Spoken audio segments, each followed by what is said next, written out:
week of October 24th, 2023. My name is Juliana. Welcome to your TNN. In U.S. news, kids who volunteer aren't just helping their community. They might be helping themselves. That's according to the recent study and JAMA Network Open.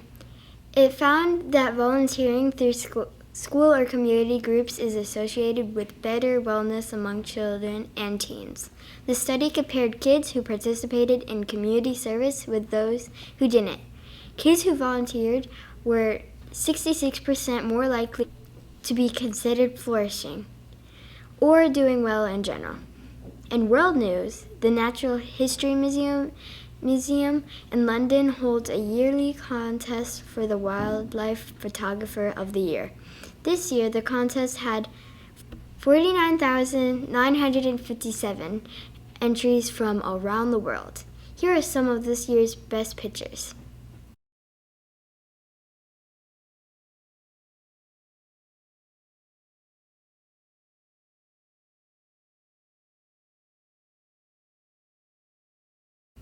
In local news, Tartessa will be holding its annual Trunk or Treat at the sports park this Friday from 6 to 9 p.m.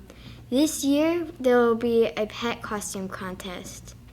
Now let's go over to Aria and Olivia for This Week in History.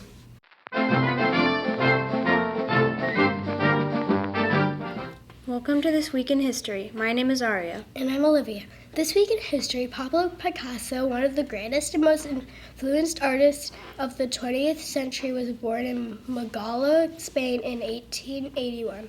On October 24th, 1901, a 63-year-old school teacher named Annie Edson Taylor became the first person to successfully take the plunge over Niagara Falls in a barrel.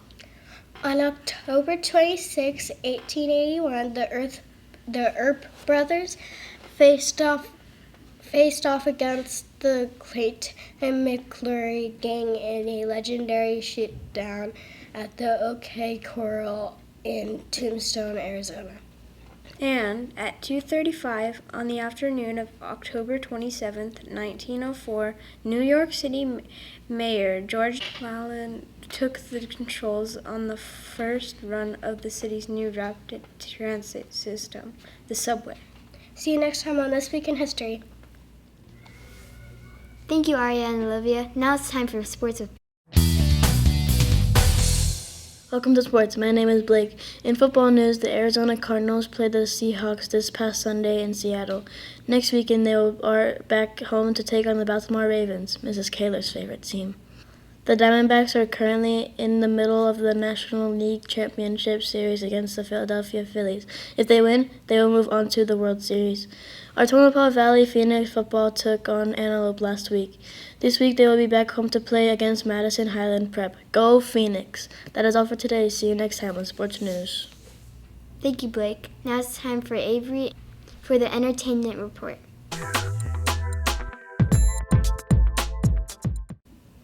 Welcome to Entertainment News. I'm Avery. If you're looking for a Halloween movie that is more funny than scary, you should check out The Canterville Ghost, which opened in theaters this past weekend. Can a ghost and a family be friends? Author Starts Gibbs has just released the next book in his Spy School series, and Spy School Goes North. Ben Ripley and his classmates head to Alaska to rescue one of their friends. That's all for this week. See you next time on Entertainment News. Thank you, Avery. Now it's time for Fun Fact Trivia with Gretchen and Jameson.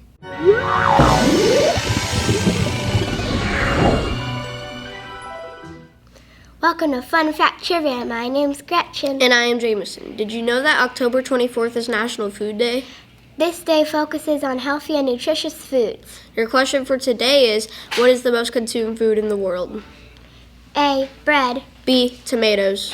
C. Rice. You have 10 seconds to make your decision.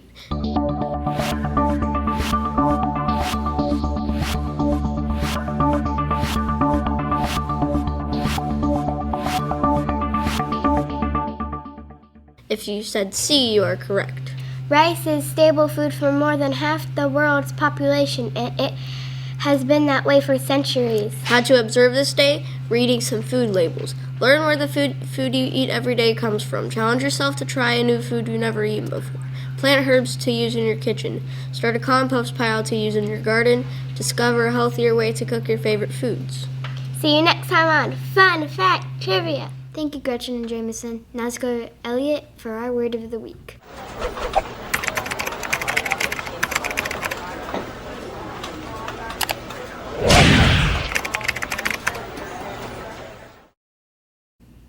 Welcome to Word of the Week. My name is Elliot. This week's word is flimsy. Flimsy is an adjective and it means not strong or solid. Here's how it can be used in a sentence. That flimsy gate won't last long in the wind. See you next time on Word of the Week. Thank you, Elliot. Now it's time for Science Corner with Liam and Sebastian.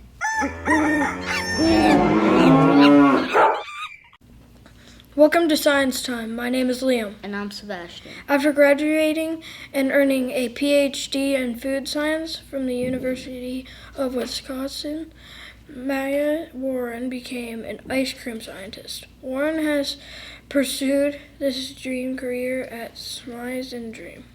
She created ice cream flavors and did a lot of computer work. She'd start with a formula on a spreadsheet. These are the ingredients I have. This is how much milk fat comes from this substance, whether it's milk fat or cream or whole milk, and so on. Then, in a test kitchen, she'd make a mix. It could be a white mix, like a sweet cream, or a chocolate mix. She'd taste it, and I might think, okay, this is a beautiful tasting mix, or, you know what, I don't really like this. Then the process starts all over again. See you next week with more Science Time. Thank you, Liam and Sebastian. Now let's go over Mason to our joke of the week. Hello and welcome to Joke of the Week. My name is Mason. And I'm Aiden. So Aiden, what is your joke? How do you say a blueberry at Halloween? I don't know. How do you say a blueberry Halloween? Blueberry.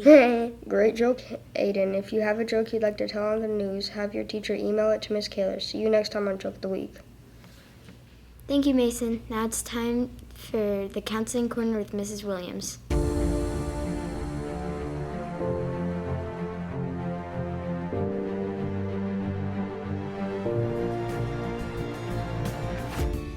Hey Church SO. So this month we are focusing on bully prevention with my blue ribbon. If you guys want to go out there and grab yourselves a good blue ribbon, this is all for bully prevention month.